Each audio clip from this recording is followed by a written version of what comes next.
told your friend you're not okay? And tell me what's wrong and why you never said you felt that way. Guess you're trying to stay strong and fake a smile until I look away. But I've known you too long, it hurts to watch your blue eyes fade to gray as you fade away. नमस्कार, स्वागत आहे आपल्या नवीन recipe मध्ये। तर आज आपण पाहणार आहोत मैसूर बोंडा किंवा याला उडीद डाळची भजी पण म्हणू शकता। त्यासाठी येथे मी 1 वाटी उडीद डाळ स्वच्छ धुवून भिजत ठेवलेली 5 तास छान अशी भिजलेली आहे, पाहू शकता। आता आपण ही उडीद डाळ मिक्सर मध्ये पाणी शक्यतो न घालता बारीक वाटून घेणार आहोत। एक्स्ट्राचे पाणी मी ग्लास मध्ये काढून घेते, म्हणजे जरी आपल्याला वाटताना लागले तरी आपण हे पाणी यूज करू शकतो। मिक्सर मध्ये उडीद डाळ टाकते, झाकण लावते।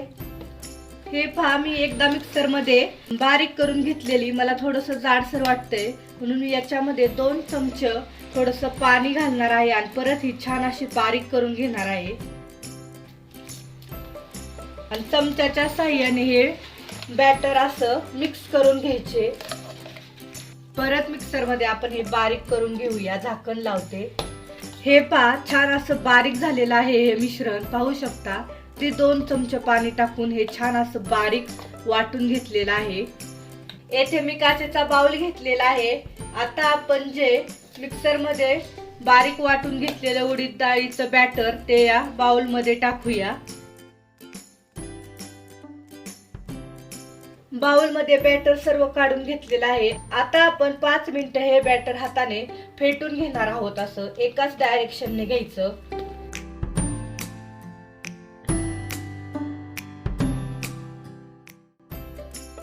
पाच मिनिटे हे बॅटर मी छान हाताने फेटून घेतलेलं आहे। छान असं फ्लफी हे बॅटर झालेलं आहे।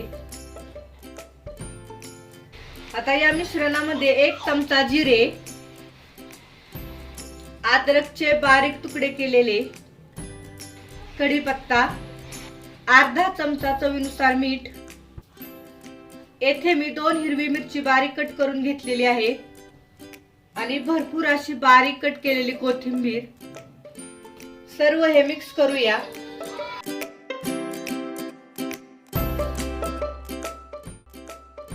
हे मिश्रण परफेक्ट झालेलं आहे मैसूर बोंड्यासाठी। तेल गरम व्हायला ठेवलेलं आहे।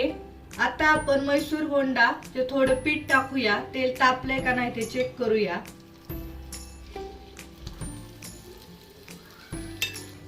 पाहू शकता, तेलामध्ये बॅटर सोडलं की बॅटर आपलं वरती फुलून आलेलं आहे, म्हणजे आपलं तेल छान गरम झालेलं आहे।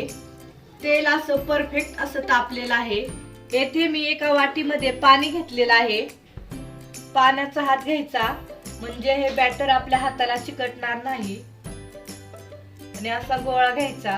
तुम्हाला ज्या आकाराचे ज्या साईजचे बनवायचे मैसूर बोंडे तेवढा गोळा तुम्ही घेऊ शकता।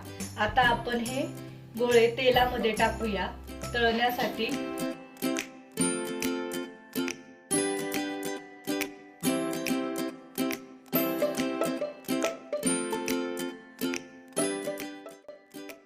पाहू शकता, आपले मैसूर बोंडे किती छान असे टम्म फुगलेले आहेत।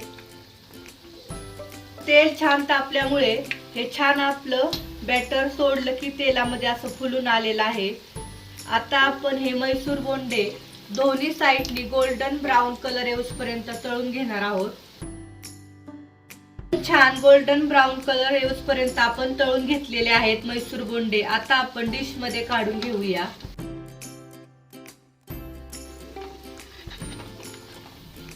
पाहू शकता किती परफेक्ट असे मैसूर बोंडे तयार झालेले आहेत आणि छान असे कुरकुरीत झालेले आहेत। डिश मध्ये काढून घेऊया। सर्व माझे मैसूर बोंडे तळून झालेले आहेत, किंवा उडीद डाळीची भजी पण असं म्हणू शकता। छान अशी टम्म फुगलेत आणि छान अशी क्रिस्पी झालेली आहेत। एक मैसूर बोंडा मी तुम्हाला तोडून दाखवते।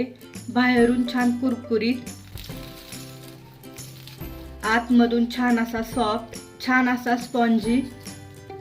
पाहू शकता, आतमध्ये पर्यंत पार तळलेला आहे। तर हे म्हैसूर बोंडे तुम्ही सांबर सोबत किंवा नारळाच्या चटणी सोबत किंवा टोमॅटो सॉस सोबत पण खाऊ शकता. नाश्त्यासाठी एकदम भारी आहे. जर कुणी घरी पाहुणे अचानक आले तर काय करावं म्हणून हे तुम्ही नक्की म्हैसूर बोंडे करू शकता. तसेच सुट्टीच्या दिवशी सकाळच्या नाश्त्यासाठी पण खूप सुंदर रेसिपी आहे. तुम्ही घरी नक्की ट्राय करा आणि कमेंट मध्ये सांगा म्हैसूर बोंडा कसा झालाय तो. हा व्हिडिओ आवडला असेल तर लाईक करा, शेअर करा आणि आपल्या चॅनलला नक्की सबस्क्राईब करा. थँक्यू.